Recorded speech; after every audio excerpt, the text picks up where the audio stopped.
Family Guy. Hi, I'm the old fart on the show. I know I'm old. I pick my doctors by the thickness of their fingers.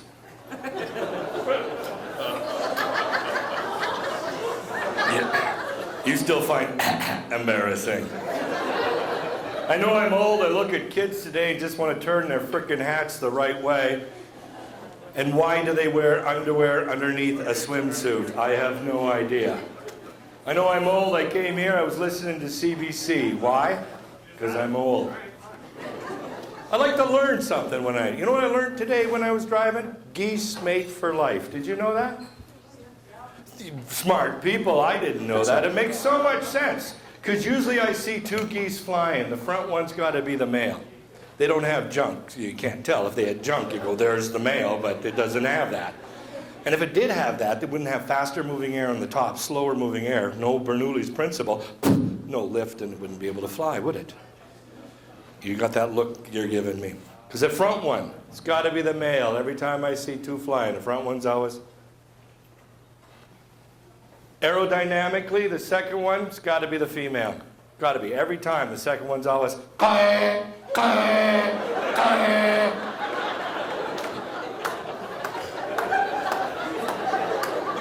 And you know what she's saying. Maybe you should have got a road map. Maybe we should go to Costco. Maybe we should reno the nest. I'm a goose whisperer. I can read his mind. There's got to be a hunter around here somewhere. She never gives me beak anymore.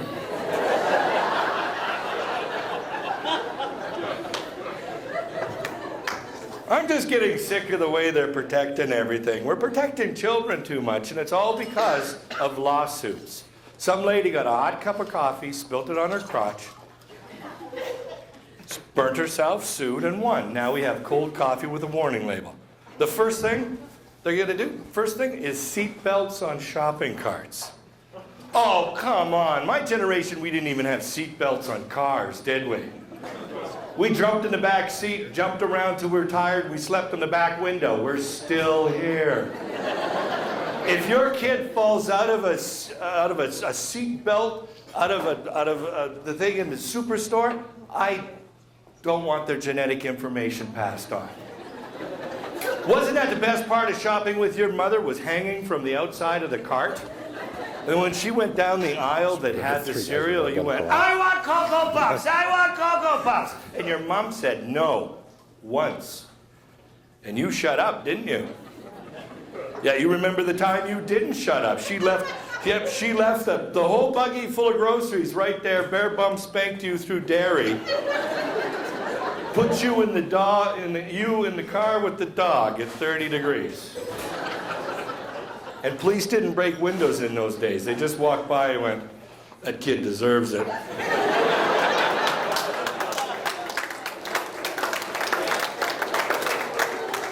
I saw this lady, she had her kid, and the kid's going, I want Cocoa Puffs! I want Cocoa Puffs! And the mom goes, shh.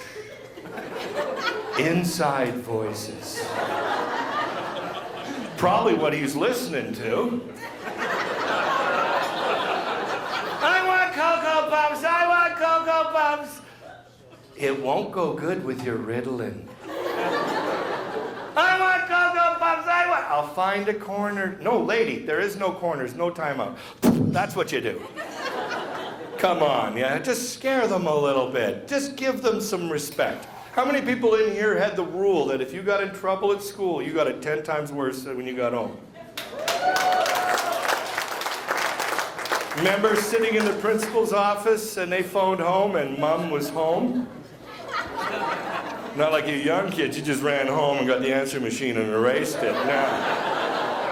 And if you were my age and you lived on the farm and you were on a party line, everybody knew you were getting beat that night. Tractors would stop and watch the school bus. Go, let's see how fast he goes up the lane. Remember that, walking up there, and you go to your door, and your mom meets you, and goes, I can't believe I got a phone call from the school. I am so embarrassed. Wait till your father gets home. Remember Dad, he came home at about 5:30, and all he wanted was a cold drink, sit on the lazy boy, turn on the news. That's all he asked for, and fall asleep. You already wrote the apology note, didn't you? Because you didn't want teardrops on it afterwards. 5:30, you're in your bedroom hiding, the doorbell rings. Not the doorbell doesn't ring, Dad just walks right in. Mom meets him at the door, and all you can hear is, because we have to have respect. We're protecting kids too much. We need survival of the fittest. We need to kill some more children, really. Too many of the dumb ones are surviving. Let's weed them out. We had toys that could kill us, lawn darts and firecrackers. Here's matches. Come in when the lights come on. Go to a playground. None of the fun stuff's there anymore. You can't because of, oh, it's going to hurt them. You cannot have monkey bars made out of metal because a kid could stick their tongue on there at -20 and get it stuck. You have a set list? Yeah, that's part of being a Canadian, isn't it? I think Judy would have preferred me have one. I'm drunk. And who did we make lick that thing? It was the kid that colored while we all had math. Remember him? And he misbehaved and we didn't get the first recess. We took him out at noon. We made him lick that thing. And he didn't come in after noon, did he? Yeah, whatever. And the teacher says, where is he? And we went, he must have went home for lunch. That was safe and caring schools. We had a good afternoon. And he was stuck there like this. And then he looked up and saw how it was made, and he became a welder. So it really worked out. Remember slides made out of metal? You can't do that. Remember that? The hot sun, you go running out with your short pants, you hit that. Ah! Remember the smart kid in class peed on it and cooled it off? Then you didn't slide very well? That kid became a physicist. The teeter-totter's gone. I didn't call it teeter-totter growing up. I called it sack-a-friend. Right? Because you put your buddy on the other side, you go down, you jump off.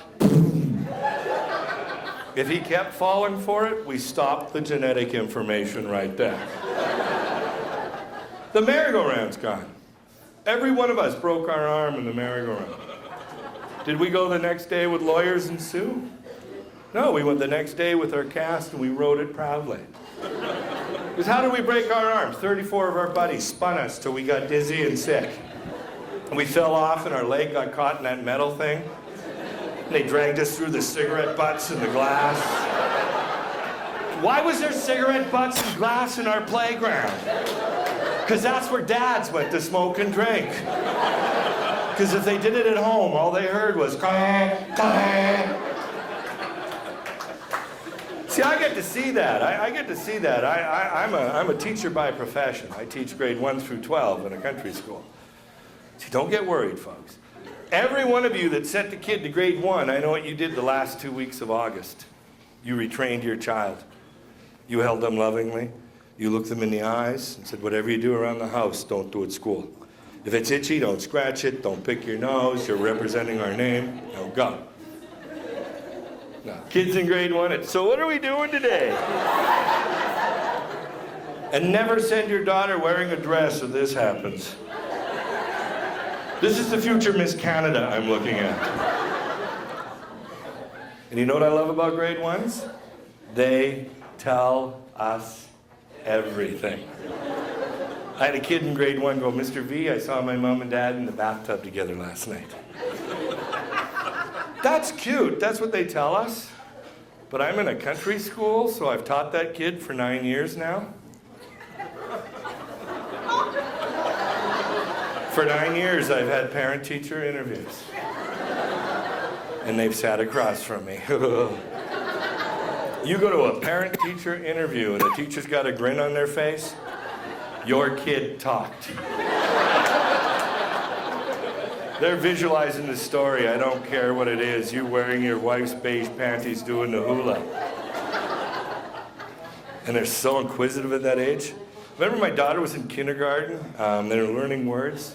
And they learn them from TV. And some of those words on TV, they come earlier and earlier and we don't want them to learn. She went, "Mommy, what's gonorrhea?"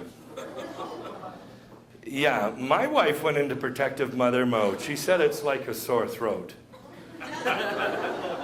I had a few questions. Why did you pick that?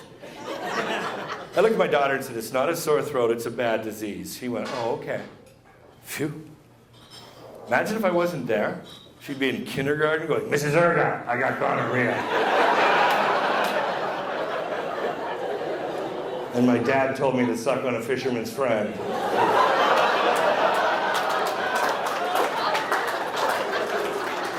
The police would be at my house in no time. "Mr. Valgardson, you're coming with us, and we hear you pee different than her."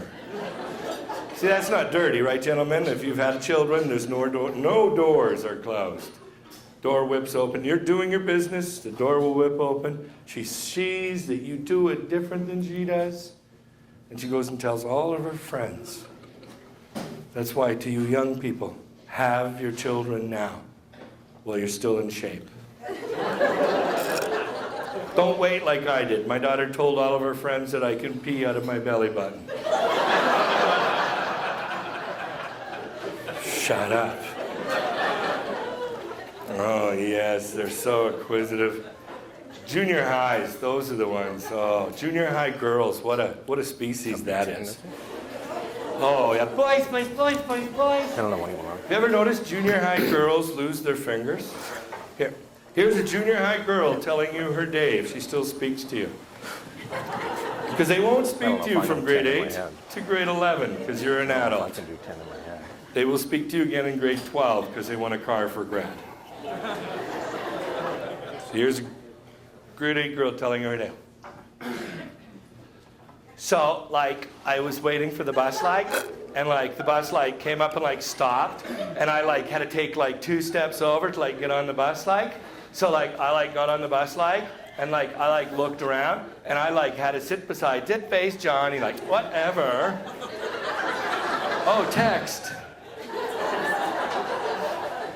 None of my junior high girls speak that way. The parents love me.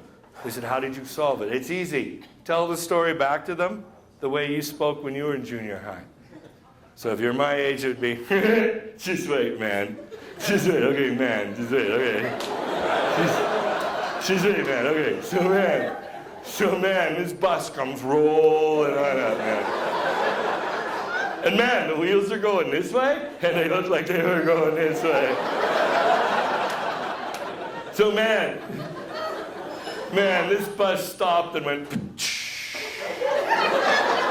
it farted, man. So man, I got on the bus, man, and I scooped the scene, man, and I sat beside a dude with zits. Groovy. She'll look at you and go, "That sounds stupid." Oh, and then they get into high school, they get this attitude. "How come we're taking this stuff? We'll never ever use it anyway." I'm paid to answer questions. I say, in case you're in a room full of adults watching Jeopardy, you won't look like a dink. Maybe you'll get out of grade 1, and who's smarter than a 5th grader? You are the weakest link. Goodbye. Yeah, I teach biology. Grade 12 in Alberta, we have government exams worth 50% of the kids' marks. We as the teachers do not know any questions from the test. It's from the curriculum. And there's 2 problems with the curriculum. Number 1 is terminology. Every word in biology has 3 other words that could be used.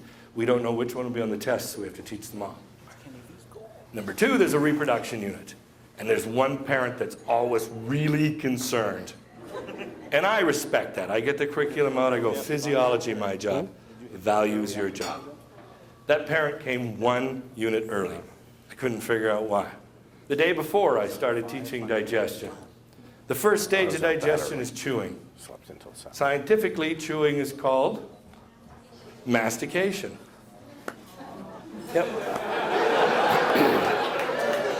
This parent was just livid that I had the audacity to teach her child about mastication. Me. So I told her the truth. I told her I masticate 4 or 5 times a day. Sometimes between classes. Your kids even caught me nibbling on my wife's sticky buns. I told her to come in at noon when we have group mastication.